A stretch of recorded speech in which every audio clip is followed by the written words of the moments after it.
Hey there, welcome to my first video. Today I'm going to talk about Necron destroyers and why I think they are so good. To start this video off, I'm going to talk about their lore for a bit, followed by their model history. But after that, we're going to get on with the part that you clicked on this video for, how the destroyers play in game and my opinions on each of them. Remember, if you enjoyed this video, please like and or subscribe since I really need a boost to start my channel off.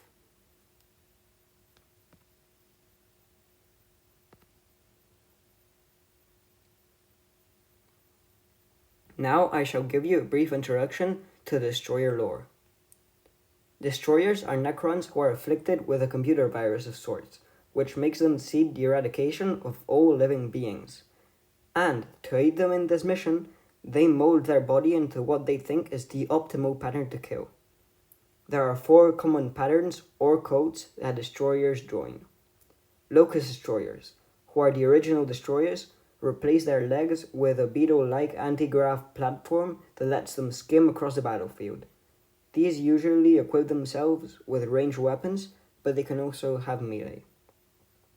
Amphibian destroyers also replace their legs, but with tails similar to those of wraiths.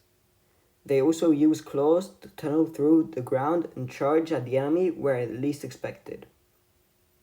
Scorpion destroyers are another destroyer variant who like close combat, but these have 3 legs to spin across the battlefield. Yes, they spin across the battlefield. And finally, the other part of the destroyer is the hexmark destroyers, but since these are death marks who fall to the destroyer curse, they prefer jumping out dimensional pockets and shooting at enemies that don't see them coming rather than simply charging. Now let's talk about their history. Destroyers first came around in 2nd edition along with the Necron Warriors, Immortals, and the Necron Lord. You can see that in this era they were heavily inspired by the Terminator movies, and well, it shows. Back then, instead of being Necrons that changed their body, it was simply a Necron warrior that mounted the top of a land speeder of sorts. This design didn't last much though, because in 3rd edition came the new destroyers, well, the ones that we still use, and the heavy destroyers. Back then, they weren't called Locust destroyers as they were the only type, and in the lore, they weren't crazy, because back then, the Necrons were slaves to the Catan. In 9th edition came all of the destroyers, the new heavy destroyer, the hexmark destroyer, and both the amphibian and scorpion destroyers. Finally, what you are here for, the part where I rate destroyers from 1 to 10. Keep in mind that these reviews are from my experiences and so you may have some different opinions. But anyway, let's jump into my ratings. First off, let's talk Locust, starting with the generic destroyer. These guys have quite a good stat line. They resist quite a lot, since both toughness 6 and 3 wounds are quite a lot, and they aren't slow even though they have the mounted keyword, because move and 8 isn't bad at all. But anyway, what makes them good is their firepower. 3 damage 2 shots isn't bad at all for their points cost, and lethal hits makes their profile more general purpose, and their reroll ability isn't the best, but it helps with the lethal hits.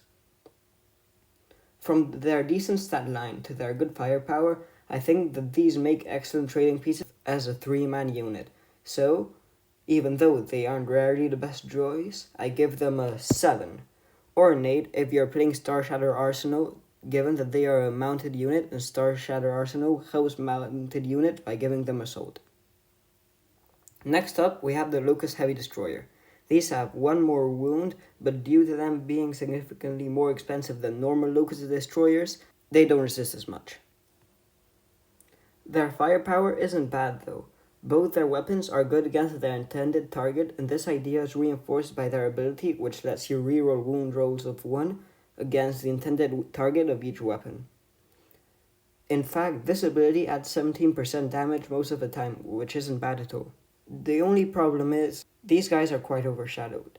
Their anti-infantry gun isn't good against the vehicle and heavy infantry meta that we're in, and quite frankly, their tank hunting firepower is way worse than the Doomsday arc, and they are definitely not as resistant as it. They aren't bad though, just overshadowed, so I gave them a 6. To finish off the Locust, we have the Locust Lord. He can lead both the other Locusts, and his stat line isn't bad, and neither is his melee, but I doubt that you're going to charge your shooting squad just because of the leader. Anyway, you aren't taking him for the stats, but for the Resurrection Orb and critical hits. As a Necron player, you should know how useful Resurrection Orb and the critical hits on the 5+ really help the normal Locust Destroyers with their lethal hits, which makes them good against vehicles.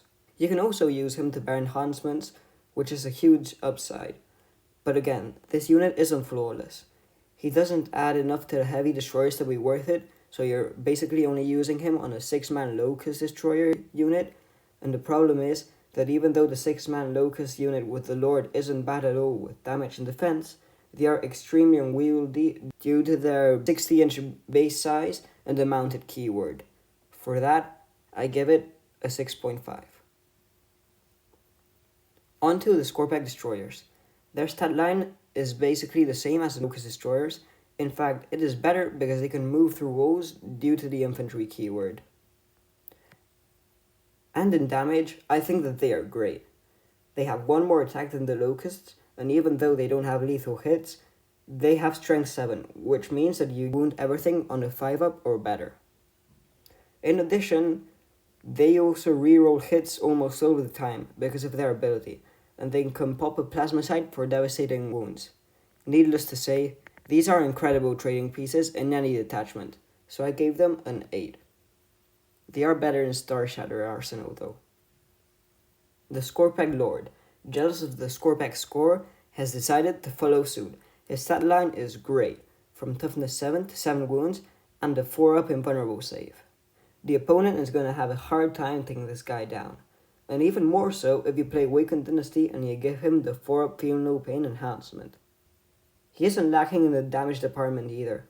His Claw is great against hordes, and his Hyperphase Harvester can really damage most other things. That, with his Mortal Wounds ability, results in a lot of personal damage.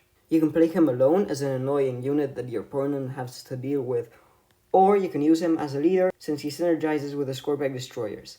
He gives them lethal hits so that they can punch up the vehicles, and the Scorpack give the Lord access to both devastating wounds and rerolls, which can both come in handy.